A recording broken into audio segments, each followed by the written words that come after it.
अस्सलाम वालेकुम नाज़रीन, अमान ॾिसी रहा हो SS न्यूज़ ऐं आऊं आहियां आयशा सजाद। नाज़रीन, सभ खां पहिरियां हिन वक़्त जी हेडलाइंस ते नज़र विझंदासीं। FIA असद उमर खे साइफ़र केस में गिरफ़्तार न कयो। PTI अॻवाननि असद उमर जी गिरफ़्तारी बाबति तरदीद करे छॾी। दहशतगर्दी तोड़ अदालत असद उमर पंहिंजे वकील बाबर एवान सां पेश थियो। असद उमर जो चवणु आहे त साइफ़र केस में गिरफ़्तारी खां अॻु ज़मानत वारी दरख़्वास्त दाख़िल कई आहे। 2 भेरा जांच में साबित कुझु बि न थियो आहे। उमीद त साइफ़र मामले में क्लीन चिट मिलंदी। अॻूणे वज़ीर आज़म शहबाज शरीफ़ सदर जे बिल वारे मामले जी जांच जो मुतालबो करे छॾियो। शहबाज शरीफ़ जो चवणु आहे त सदर जे क़ानूनी मामलनि में ज़ुबानी बयान जी ज़रूरत न हूंदी आहे।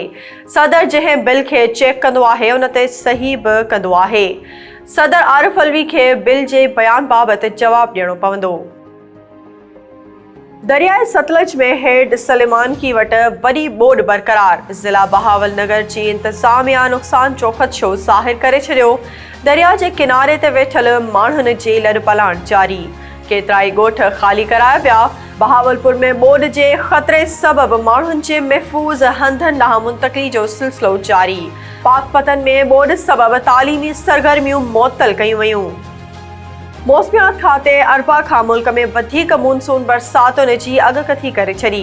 मौसमियात खाते मूजिबि 22 अगस्त खां अरबी समुंड मां मानसून जूं हवाऊं पाकिस्तान जे मथां इलाइक़नि में दाख़िल थींदियूं, जंहिं सबबि तेज़ बरसात पइजी सघे थी। मौसमियात खाते जो चवणु आहे त कश्मीर, गिलगित बल्तिस्तान, मरी, गिलियात, लाहौर, इस्लामाबाद, रावलपिंडी, अटक ऐं चकवाल में 23 अगस्त खां 27 अगस्त ताईं बरसात पइजी सघे थी। नाज़रीन, ही हुयूं हिन वक़्त ताईं जूं हेडलाइंस। वधीक तफ़सीली ख़बरूं असांजे YouTube चैनल ते ॾिसंदा। असांजे YouTube चैनल खे लाइक ऐं सब्सक्राइब करणु न विसारींदा।